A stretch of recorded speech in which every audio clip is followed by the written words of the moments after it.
tayo mag-secret file, ay ilike mo muna ang video na to at mag-subscribe na sa aming YouTube channel. Don't forget to click the notification bell para hindi ka nahuhuli sa latest episode ng DJ Rocky's Secret Files.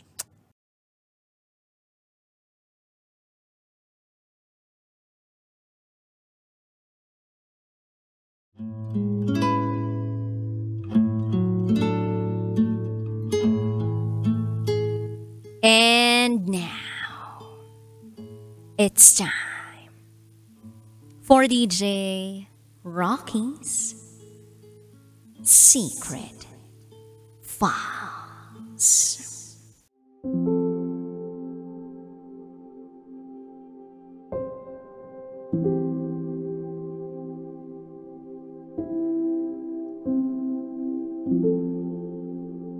Hindi ko akalain na mahuhulog ako sa katrabaho kong pamilyado na.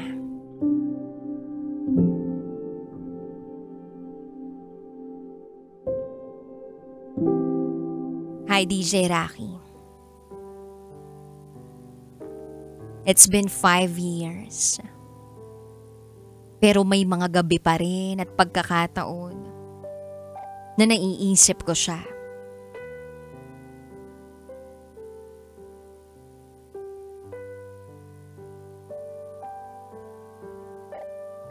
He was a dream I never wanted to wake from. My most treasured hello. And the goodbye that still haunts my heart. Itago mo na lang ako sa pangalang Faith. 31 years old. And this is my secret file. Isa akong single mom. Nagkahiwalay kami ng husband ko kasi hindi na siya nagpakita. Dahan-dahan niya akong pinatay. From weekly, nauwi niya sa amin, naging monthly, hanggang sa naging yearly. Na kung iisipin, hindi naman ganun kalayo ang probinsya namin. Doon sa lugar nila.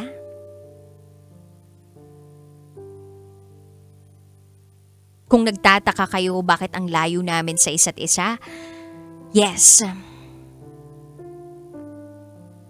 Unconventional yung setup namin. Kahit kasal kami, ay hindi kami nagsasama sa iisang bahay.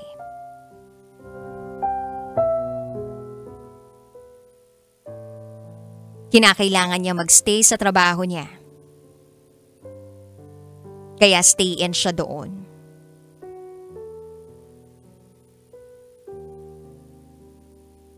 So dumating yung time na wala na siyang call, wala na siyang text, at tuluyan na nga siyang hindi nagparamdam.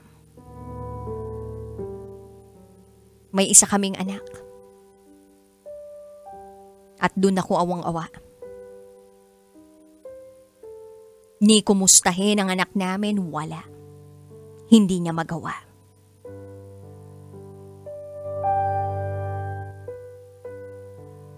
I tried to move on. Until one day, nakilala ko si Emilio.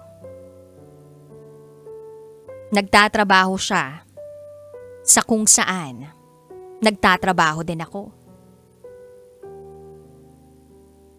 May matipuno siyang pangangatawan, malinis tingnan, at sa unang tingin, masasabi kong mayaman. May sarili ng pamilya si Emilio. And at first, aaminin ko, hindi ko naman talaga siya type. Kasi yung itsura niya, masyadong seryoso. Para ring laging nagagalit. Yung tipong parang hindi pwedeng i-joke. Kaya nung makabonding ko siya, na-realize ko na okay naman pala siya. Masaya din naman pala siyang kasama. 18 years ang age gap namin. Kaya ang tingin ko talaga sa kanya ay parang kuya. Until one day, nung in-invite niya ako na i-update ang card namin sa bangko para smooth na raw ang transaction ng sahod namin. Napapayag niya ako. Nagkakwentuhan kami doon. Tinanong niya ako kung kumusta ang love life ko. Sumagot naman ako na okay lang. Mas okay maging single. Walang iisipin, kundi sarili mo lang. Anak mo lang. Tapos yung stress, lesser. Tumawa lang siya. Then tinanong ko rin siya kung kumusta sila ng misis niya. At ang sagot niya sa akin, palagi raw silang nag-aaway. Yung mga maliliit na bagay, pinag-aawayan daw nila. Sagot ko naman sa kanya, normal lang yun sa mag-asawa. Hanggang sa nagulat ako sa sumunod niyang tinanong sa akin. Pwede niya raw ba akong ligawan? Sabi ko sa kanya, sira ulo ka, may asawa ka tas liligawan mo ko. Ayun, tumawa lang si Emilio. Ang hindi ko alam, DJ Rocky, seseryosohin pala niya yun. Kapag nasa trabaho kami, binibigyan niya ako ng snacks. Madalas binibilhan niya pa ako ng kahit anong pagkain. Until one day, inimbitan niya akong kumain sa labas. At pagkatapos naming kumain sa labas, hindi ko inakala na idediretso niya ang sasakyan niya sa isang motel. Doon na nangyari ang hindi inaasahan. Hanggang sa nasundan pa ito ng nasundan.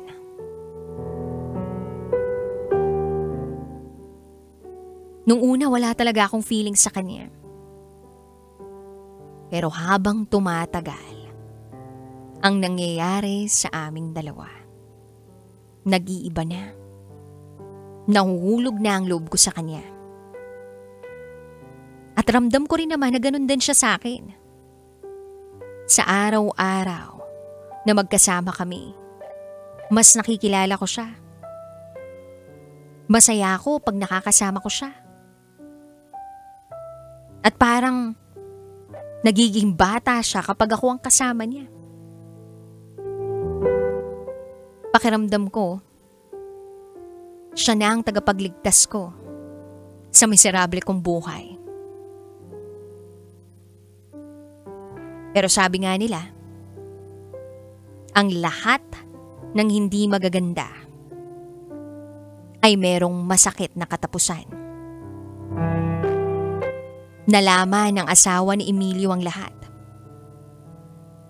At dito ko na narinig ang mga pinakamasasakit na salita sa buong buhay ko.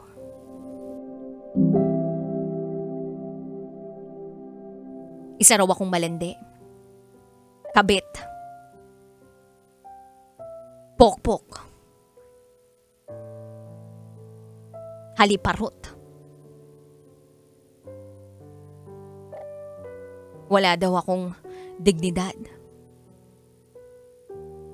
Wala akong magawa. Hindi ako lumaban. Kasi alam ko naman na siyang may karapatan. She has the right. Kasi asawa siya. So napagkasundoan namin ni Emilio na itigil na namin ang lahat. Binlock ko siya sa lahat ng social media accounts ko. DJ Rocky, pilit ko siyang kinalimutan. Sa trabaho, sa opisina, nilalayaan ko siya. Dahil ayoko ng gulo. Nag-resign siya sa pinagtatrabahuhan namin dahil nag-overthink ang asawa niya.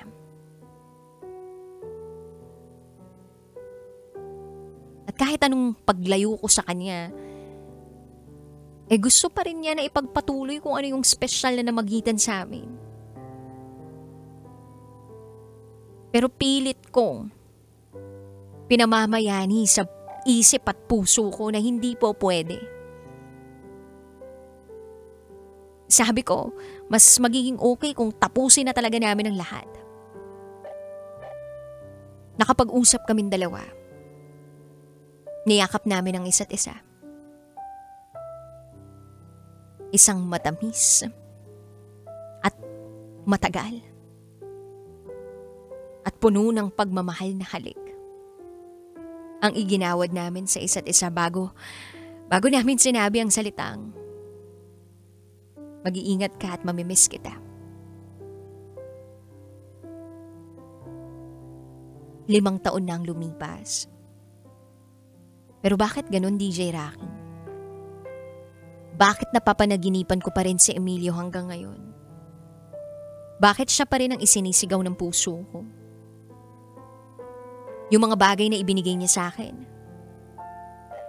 nandito pa rin sa akin. Gayunpaman, nagpapasalamat ako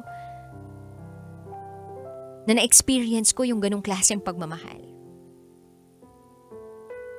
Hindi ko siya makakalimutan. Sa kanya ko naramdaman yung pagmamahal na matagal nang hinahanap ng puso ko. A forbidden love. He was the dream I never wanted to wake from. My most treasured hello. And the goodbye that still haunts my heart. Hanggang dito na lang po, DJ Rocky. Maraming salamat sa pagbabasa ng aking kwento. Muli, ako si Faith. At ito, ang aking secret file.